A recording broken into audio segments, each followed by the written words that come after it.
Morning. Good morning to one and all. I am Dr. Bijoy. I am from Thrissur itself, from Jubilee Mission Medical College.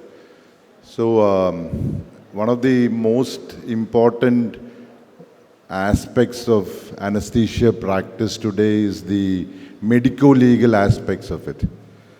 So, unfortunately, we are in an era where patients are risky. Patients are getting older. The risk involved in anesthesia is increasing. The age profile of the patients are getting older, and we need to be aware of the legal ramifications of anesthesia per se. And an issue with an Indian system of the law itself is that by the time the case is taken up by a court, it may be 10, 15 years later. And what you know today may be irrelevant then. To that extent, your legal documentation of proceedings plays a critical part in anesthesia today. So the essence of today's document is about documentation, prima facie documentation and consent. So basically, documentation is an explanation of what we do, how we do it, where we do it, what are the complications which actually occur, what were the expected complication, what was the unexpected complication, and were you vigilant during the administration of anesthesia. So this is the essence of what we are. Whether you like it or not, as long as you're anesthesia technicians or anesthesiologists, this is what we represent. And the only way in before the law is if this is put on paper. That is, when you go to a court after 10 years, you will be able to only open on what your notes are and read it out, that this is all that was done and this is what we can expect. So I have actually in your booklet, the essence of documentation I have included, but there is one important part which is missing in that, and that is the consent. So the documentation of anesthesia care, as per the American Association of Nurse Anesthesiologists, gives 13 points from identification to post-operative care. So that is there in the booklet which has been given to you. So that is the basis of what we do. So other than that, so documentation not only should be perfect, it should be legible and clear, so that a person of the law, the courts, or whoever is going through that, or you're giving a handover to someone, should be able to understand what you have mentioned and what is there. So I'll give you an example. So suppose I'll create this as an imaginary situation. In a hospital following delivery, the child died, normal delivery. The whole crowd of people were coming out and they were demanding for the doctor's blood. As it is, the child had died. And the next day, the patient, after a few hours, started bleeding profusely. She was operated on the next day, and they tried, they had both the surgeon, the gynecologist, the anesthesia team involved, had a real tough time to control the bleeding, and at the end a hysterectomy was done. When the uterus was kept aside, a surgeon came across, who happened to be the big shot of the hospital or whatever it is, came across, took a scissors lying there and cut open the uterus and sent it and left it at that. The next day, the patient also died. following a DIC and its related complications. Now, the forensic report, so for example, said that the mother died to doctor's negligence as a particular finding in the uterus that was cut open, and there was a uterine rupture which was not documented by anyone. So actually, in the hospital version, what they are saying is that no, the surgeon came and just cut it across the uterus to see if they could find out why the patient was bleeding, and it was done in good faith. So you have two situations. In one situation, the uterus has been actually cut open, and it has been, that is what one version is, which is not documented. That post-operatively, the uterus was cut open is not documented, and in this situation, we can consider that even the doctor or the people involved could be on the verge of going to jail. So that is an imaginary situation. Just take it as an imaginary situation. But the legal importance of what you all do is profound. So that is the only message I need to convey to you all. So that in spite of the controversies in every level are very, very, very obvious in today's world. So your freedom and my freedom, the reason you all are not going to jail or I am not going to jail is because of Article 21, say. So Article 21 of the Constitution enshrines us with personal right to freedom and liberty unless you are convicted by the due process of law. So your autonomy, your self-determination, everything is enshrined in Article 21. That is why, that is from where the concept of consent comes. So before doing anything to a patient, a surgery of any kind, it is important that consent is obtained from all involved. So a consent has to be detailed, and that is the basis of where your documentation starts. So the concept of consent has started from the Nuremberg Code 1947, Declaration of Helsinki 1964. And now the recent, just not informed consent, prior informed consent is required. So there's in the Punjab and Haryana High Court, a patient, a child 14 years was operated for an appendicectomy. The patient, the child died following surgery, and the patient's bystanders have alleged that the doctor itself did not turn up. The documentation and all is pakka, as if the doctor came and did the appendicectomy and went and everything is pakka, but the patient's bystanders are saying that even that particular doctor itself was not on scene. So anyway, the High Court in this instance said that the consent for the procedure is for a diagnostic laparoscopy and not for a therapeutic appendicectomy. So in this case, the doctor was supposedly punished because he had the consent in this case was only for a diagnosis. Who asked you to do a therapeutic procedure? So as the compensation runs into lakhs and lakhs of rupees, we are faced with an issue where the consent has to be clear, concise, in the language which the patient understands, and clearly explaining the expected complications and the unexpected possibilities. So we are entering into an era where, as I said, medico-legally, the problems thrown at us are much larger.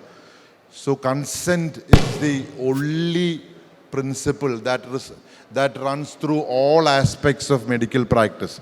So you may be asked to pay a compensation, you may be charged of criminal negligence if you don't have an appropriate consent. And in certain cases, it may be as if the doctor has assaulted the patient, wherein consent was not properly obtained. So when a technician is noting or an anesthetist is going through a file, the first thing that should cross the mind is, has proper consent been obtained?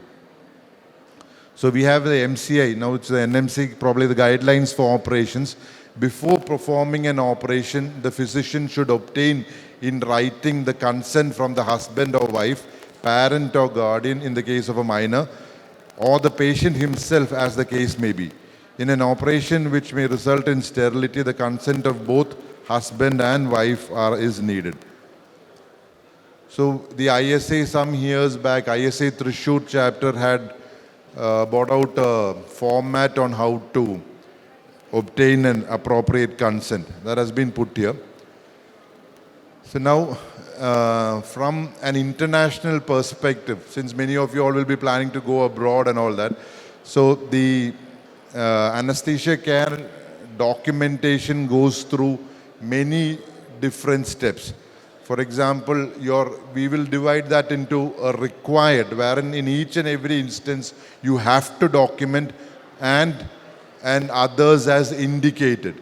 So what is required in patient identification, you all will know name, date of birth, gender, admission date, height, weight, what is the surgery being done, and the date of surgery.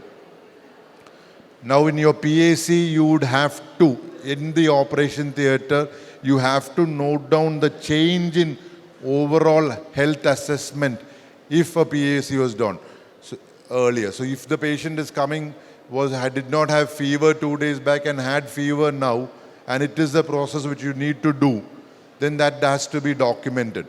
Or if there was a new investigation, a new finding which was not there earlier, that has to be documented. Your antibiotic dose and time has to be documented. Your anesthesia equipment, your equipment functioning as such has to be documented as it is. There has to be a regular checkup performed prior to each case. The alarms have to be audible and clear and on. Now, in some instances where indicated, your identification number, the equipment identification number, all that has to be noted. So your basic monitoring is your ECG, BP, temperature, pulse oximeter, and your EtCO2. While your others as indicated would include a whole lot of latest gadgets and whatever, including your neuromuscular blockade monitor, your intracranial pressure monitor.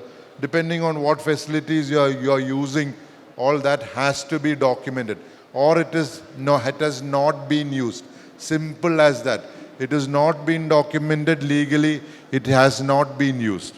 If there is a no pulse oximeter reading which has been documented in a court of law, that has not been used.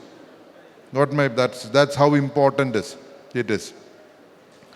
So when you're using an anesthesia technique, what technique have you followed? And have you used an image-guided modality to enhance your technique?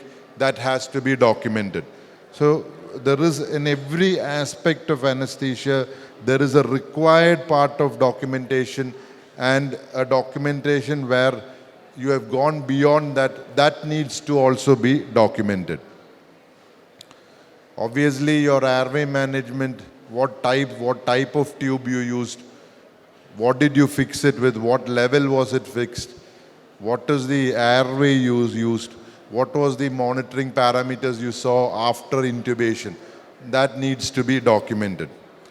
So if you're using a special modality like an awake intubation, a fiber optic, again, that needs to be separately documented in a special indicated documentation form.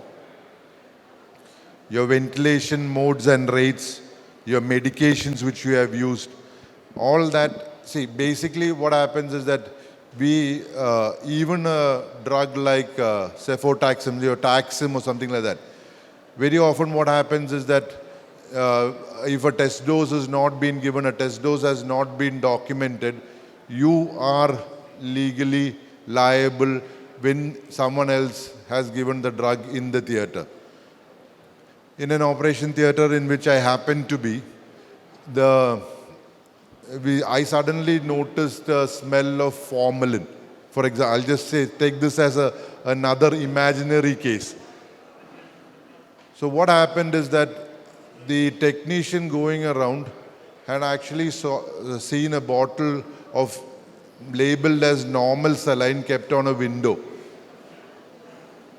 And when the plastic surgeon asked for some saline, someone had taken this bottle of saline labeled as saline from the window and poured it into the bowl.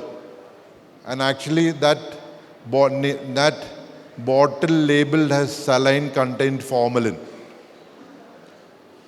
And formalin was aspirated and kind of so I will not go into the details of so the consequences of that are actually disastrous. So that for the patient, there is no excuse for what has happened. So this is again an instance wherein we see medications not labeled properly causing problems. Again, recently, an antibiotic was given in an OP and a child collapsed. So the reason again was when we contacted the particular doctor who had given the injection, he said, no, we have given a test dose. But again, in the file, the test dose has not been documented. Now that is where anesthesia technicians or people in the theater have a responsibility in what they do. No one can take away that responsibility. That responsibility belongs to those who are practicing anesthesia, and you cannot practice anesthesia without that responsibility. So again, your induction, how it was done, you can do an intramuscular, even a rectal indication. What was your vascular access? Whether you have used a regional anesthesia, in which case was it done under all aseptic precautions? Is there a tray lot number? Can you identify what kind of, if they were to, has that undergone your proper sterilization? What needle size you are using? What technique have you used? All that need to come in a small piece of paper, which has to be present for lifelong. Again, what's the volume you have given? Is there what output? What is the blood loss there? Urine, gastric, whatever needs to be documented depending on what the case is involved. So again, your procedural data, your anesthesia start and stop time, and all these.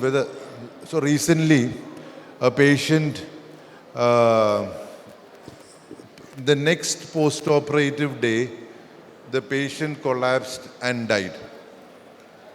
And believe it or not, the surgeon, the anesthetist, all the staff nurses, the anesthesia, everyone was held liable because they had forgotten to remove the tourniquet after regional anesthesia. So they had given a regional anesthesia, applied a tourniquet which the patient obviously was not aware of, and the tourniquet was identified the next day. And the patient had actually not just lost his limb, he lost his life in the process. So this also came out in some of the recent things. I have not gone through that in exact detail. But even, so don't ever think that any job is, any writing or anything what you do is insignificant. Everyone plays a role in life. Whatever you do is important, is crucial to patient care. So again, what were the methodologies you used to protect the patient from grievous injury? even shifting a patient, just have you used a proper shifting device to shift a patient? Or are you just throwing the patients around? So again, all this may not make you liable now, but in the years to come, this is going to be your liability.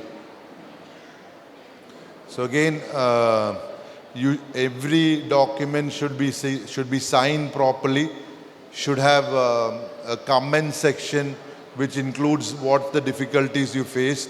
For example, a difficult airway, an airway removal, did you have a problem? Extubation, was there a problem? All that needs to be documented clearly and legibly.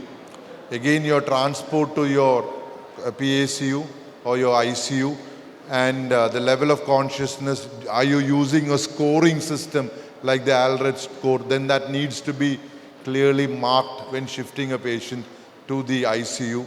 And what all are the monitoring facilities you're using in the ICU? What was the type of oxygen delivery you used?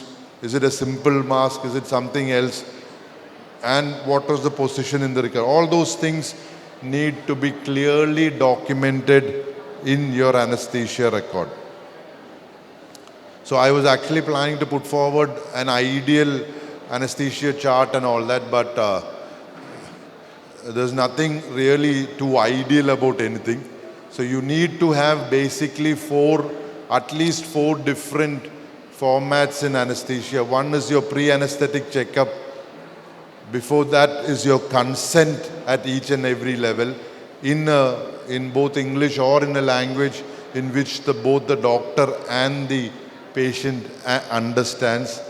The third is your anesthesia record per se of what was done in the theatre, what could have been, what were the complications which you anticipated, and how the last part is your recovery chart.